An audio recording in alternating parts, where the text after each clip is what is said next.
even the same products in America are better in other countries because of how lax the FDA's approval process is. And it's embarrassing for us.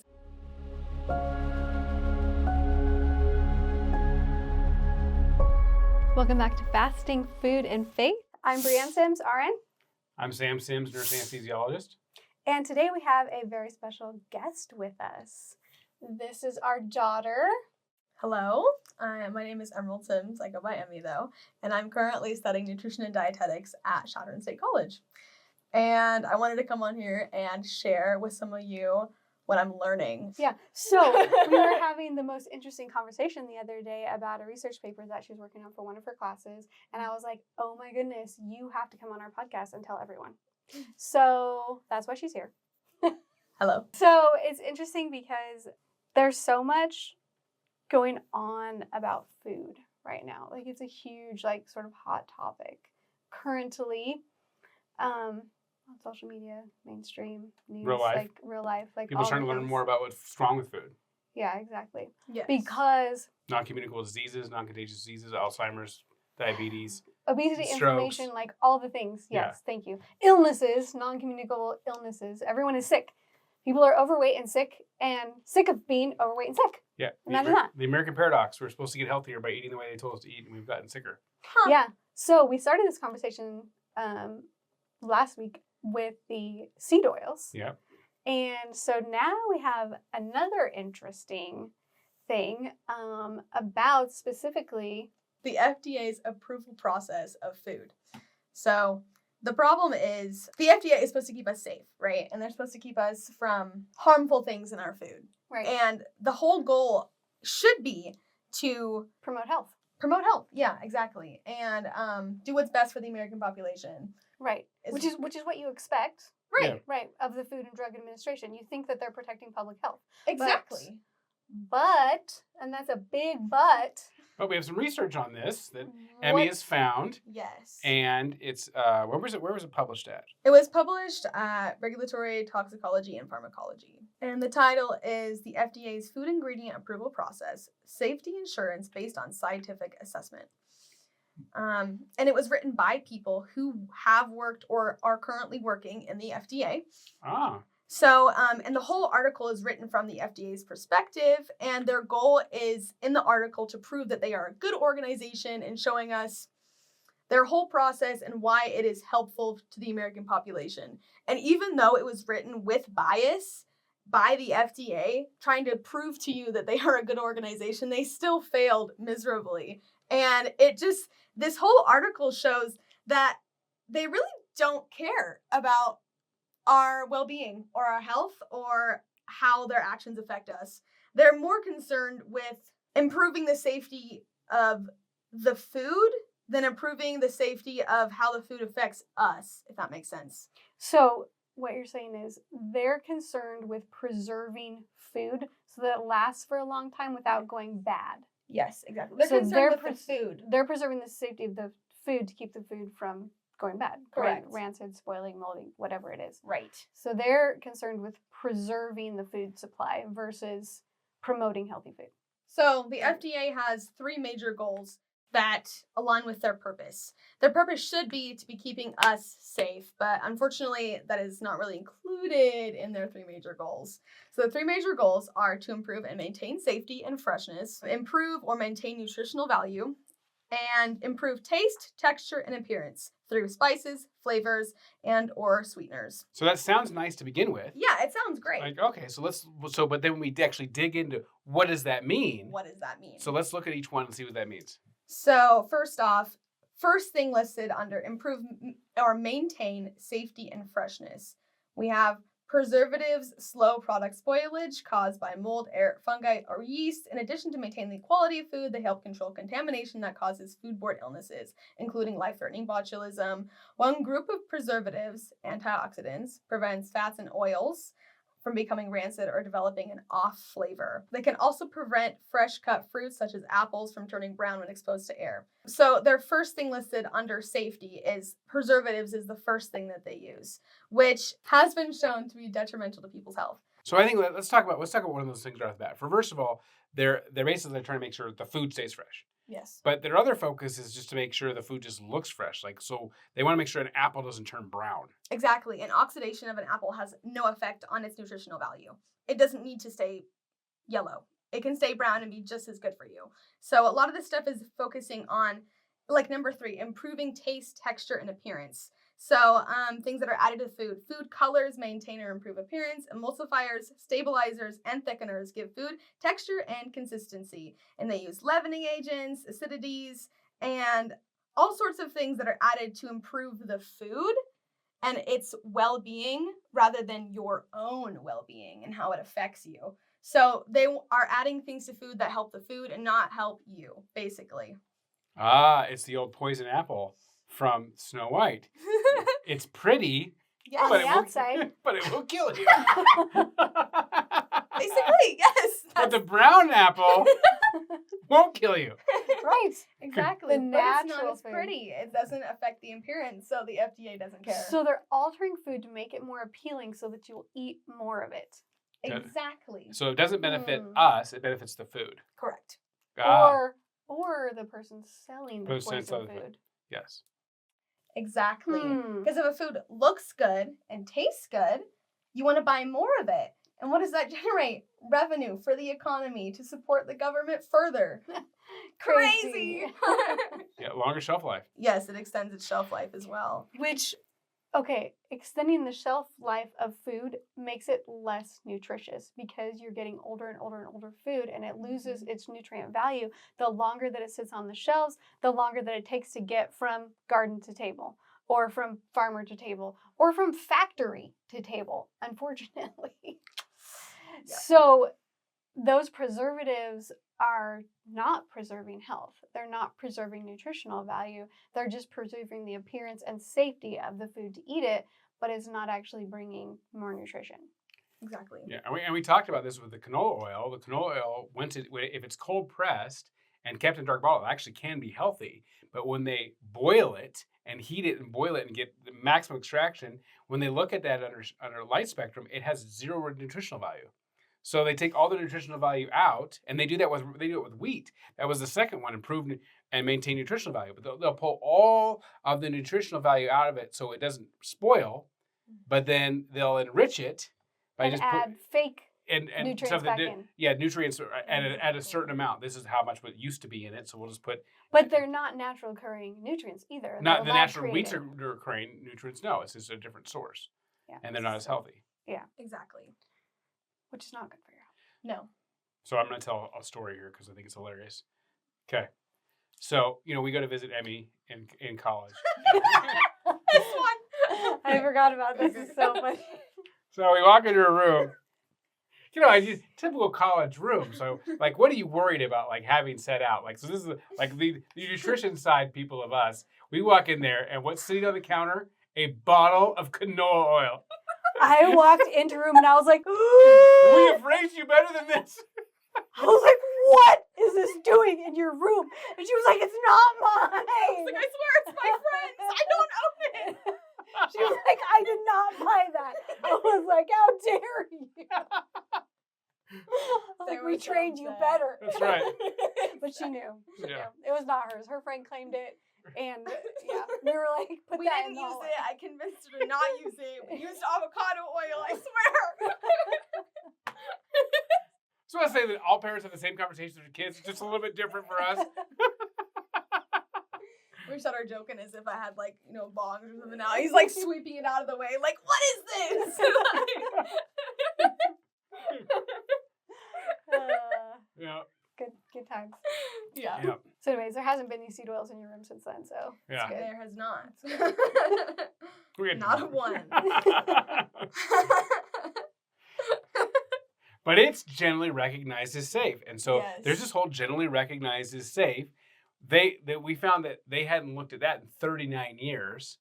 And so there's this interesting thing. They haven't reevaluated it. Yeah, they reevaluate it. So what is generally recognized as safe? What is that FDA's thing? The problem is with generally recognized as safe is they'll take foods that have been in the market for a long time, and as long as people have been eating them for a while, they figure, well, people have not died from this most likely, so it's probably safe if people have been eating for that for a while. Like, I can see where they were coming from, if this might be a good idea. But the problem with that is just because people have been eating it for a while, it does not mean that it's safe. Like people used to eat mercury for a while, it used to be in skincare products until they found out that it was poisoning everyone. Like just because people have been eating it for a while does not make it safe. Yeah, just like there used to be actual cocaine in Coca-Cola. Exactly. And Not safe. if they had not studied Whoa, that, whoa. exactly. At least it wasn't canola oil. Exactly. I mean, it could be worse. So the problem is if studies had not been done on those foods, they would be considered grass foods, generally recognized as safe today. So the problem is they have a lot of these grass foods that are affecting people in worse ways than we can assume. Not enough research has been done on them, and the FDA has already approved them because they need the least painful way of process to approve foods. So, Because it would be very expensive to just research every single thing. exactly. But so there is that point. But we also got to remember some of these foods were consumed when people died at 38 years old. And so we don't actually know the long-term effect of some of these foods. Right. We should actually look at those foods and see, is it actually safe to consume these foods? Exactly. Right. Exactly. And so Or But non-food. I want to go additives. back to the beginning of this article when it talks about what the purpose of the FDA was. The purpose of the Right. FDA. What was the purpose that they were basically like, look, you can trust us as a government entity. What was their purpose? In this case of food, Congress has entrusted the Food and Drug Administration, the FDA, with the responsibility to oversee the safety of food ingredients, including the pre-market safety evaluations of new food additives destined for our foods. In this way, consumers are freed from having to make their own personal judgments on product-by-product basis about food ingredient safety each time they wish to make a purchase. So they originally wanted consumers to be able to pick up foods and see, oh, this was FDA approved. Now I don't have to research this on my own. So the FDA has already researched this, so I know this is guaranteed to be safe and I don't have to look into it. I'm safe and good to eat this. Trust me, we're from the government. We're here to help. It's safe. Exactly. So So that was the original purpose. They said basically you wouldn't have to make a personal decision on your products that you eat. We say it's okay, therefore it's okay. exactly. So now they say, okay, let's say I want to make a new food and I want to add a food additive. Right. So I go to the FDA and I say, I want to add this and I have a new food additive. Then what is the scrutiny? What is the requirement for me to get it? Do they do the research or I just submit my research? You just submit your research. So if your research says that your food is A-okay to eat, you'll get that thumbs up of approval on the market and goes and to the consumers of America. Wow. Isn't that crazy? Yeah. You know, arsenic is on the periodic table. It is actually naturally occurring. It is naturally occurring. In fact, arsenic is allowed in foods currently right now. What? Speak to this. Isn't that crazy? As is bits of rat. And there is an unlimited amount of lead that you can have in your food. Did you know that Go-Go Squeezes were currently being sued because of the lead that they had in their applesauce? Because it looks like cinnamon and they didn't want to buy cinnamon because it was expensive. But then all the kids who were eating the Go-Go Squeezes were getting lead poisoning. And so they had to they went to Congress and they were like, hey, can we stop doing this? And they were like, actually, there's no law in place. There is no limit to the amount of lead that's in food. So now that's something they have to write down. But you think that would have been added already at this point. So as long as the That is lead looks like cinnamon. Good to go. So What kind of crazy backwards world are we living in right now? I don't know. Well, we're living in America. We have different ingredient rules. We do than other countries. And Oh it's my gosh. if you look at it, Europe, for example, has way different. They have some of the strictest food bans in the world, and it's far stricter than the U.S. So things that are restricted in Europe that are not restricted in the U.S. include trans fats, artificial colorings and flavorings, growth hormones in beef, that some genetically modified organisms, certain types of pesticides, titanium dioxide, and a bunch of stuff that I can't even pronounce. So, But we get to eat it here in America. we sure do. We can't pronounce it, but we can eat it. Good old USA. Yeah. Oh my gosh. Okay. Yeah, it's not good. Well, I submitted the research that said it's okay to have those things you can't pronounce in your food. Exactly. So that means you're safe. Good to go. You can go right ahead and eat it. Mm. And it's even demonstrated in just like Coke products. I'm sure people have heard of the Mexican Coke versus American Coke. The difference is that American Coke, they're allowed to use high fructose corn syrup. And then in other countries, Coke products still wants to be able to sell their Coke, but they have to abide by that country's food approval process. So they have to change their ingredients. So in Mexico, their Coke uses cane sugar as opposed to high fructose corn syrup. It's a way better taste, way better for you. And it's just crazy to me that even the same products in America are better in other countries because of how lax the FDA's approval process is. And it's embarrassing for us, and it should be better. Yeah. And it's upsetting, really, because it's harming so many people and nobody knows about it.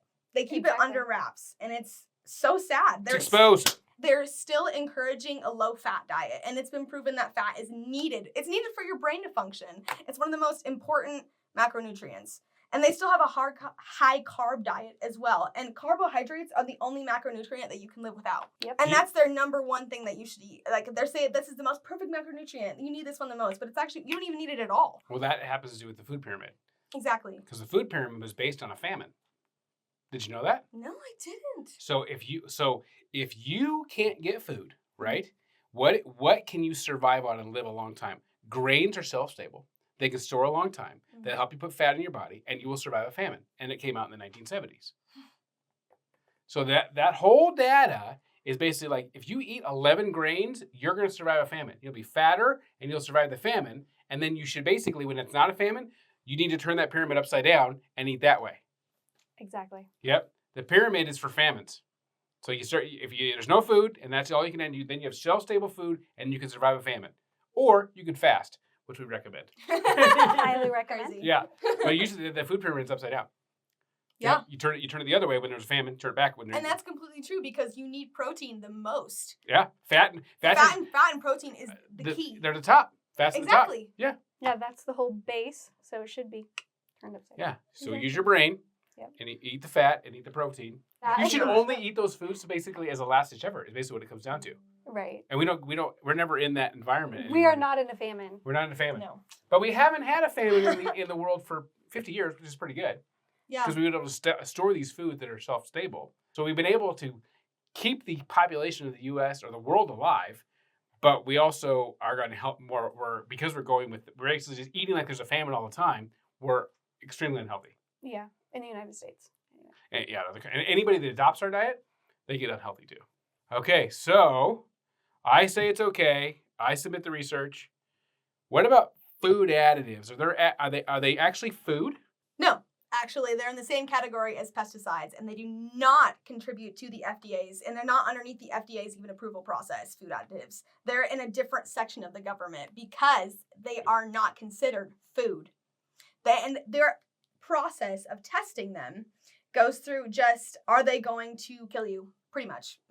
Like, how much harm will they cause you? And if it's a minimal amount, then they're good to go. They do not even research any benefits. They don't see if it helps your health in any way or any benefits at all. They just make sure that it's not going to, kill you, basically. And if it doesn't, good to go. Go ahead and start eating that.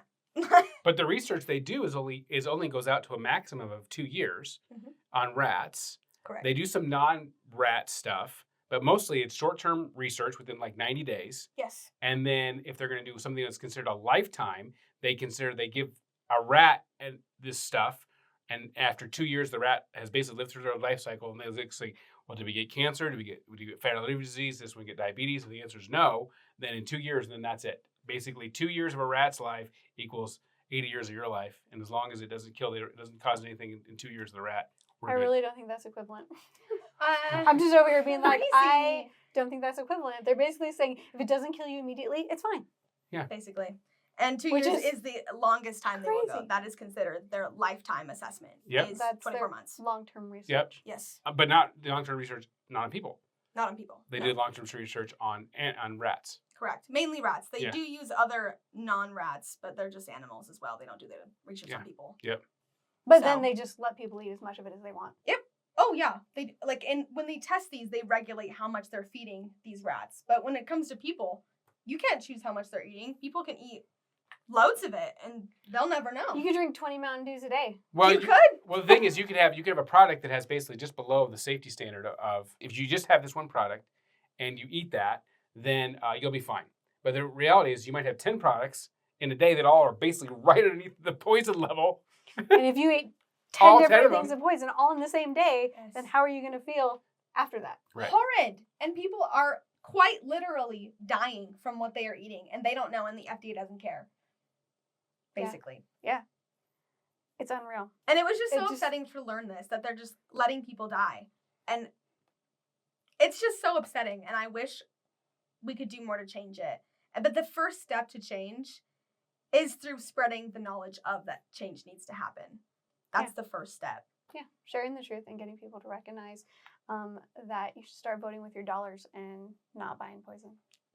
Exactly. And you have to learn to read labels, because don't trust somebody to read the label for you and say, hey, it's okay. Yeah. Because somebody else told me it was okay to tell you it's okay, and I'm from the government, and they gave me money to tell you it's okay. So it's So you're okay. good to go. So it's okay. So don't worry. Don't read the label. Don't read the label. You're okay. Just go ahead and buy our food. Yeah. It looks pretty. Eat it. By the time you die, the chances you figuring out is from this item, so long from now. Yeah. Yeah. And that's the problem with nutrition research, is that it's extremely slow. And it's really hard to get proper research, because a lot of food companies will keep you from conducting said research if they think it's going to have a negative effect on their product and sales. For example, you'll get a lot of articles about cereals, and they've been fortified with nutrients, so they should be safe for kids to eat. And there's a lot of research that referenced on cereal boxes, like you'll even see on Cheerios, like proven like heart healthy, and all of the research that is done for these cereals is done by the cereal companies, and they're paying their scientists to get the results that they want. Like there's a lot of research articles done by Kellogg, and shockingly, it supports all of their cereal brands. Wow. Isn't that crazy? Really? So You mean if you pay a scientist lots of money and say, I want this conclusion, and if you don't give me that conclusion, you don't get the money, they'll come up with the conclusion that you want? crazy. A lot of nutrition data is biased. Yeah, so we should look at we always need to look at who funds the studies. Yes, it's incredibly important to look at who is conducting these studies instead of just looking at the results. Yep. Yeah. Like the most recent food recommendation said that like Cocoa Pebbles or Fruity Pebbles were healthier than eggs. Which is I mean, it's laughable, insane. honestly. It is. It In is a- laughable. Not even in a famine. Not even in a famine. No, not even in a famine. It's horrid for you. They're so Yeah. bad. Yep. It's just a shocking state of affairs, honestly. It is. But if you need help figuring out what to buy at the grocery store, we have a shopping guide for you. If you go to kingdomfasting.com, it's free. Yes. You should go grab the shopping guide. We'll have a link below for that to help you make good decisions in the grocery store, to eat real nutritious food, God's food, the way you were intended to eat Yes. and live and be healthy. And it is a fantastic resource that they have made. They've put a lot of research and effort into it, and it is really good. So I really recommend that you go check it out. It goes good with what I'm learning. Yeah. Like, it is a good resource. Yeah. So it's always good for us to. I know it doesn't mean as much coming from me since I'm little. No, we convinced our own daughter who's like, what do they know? You know what I mean?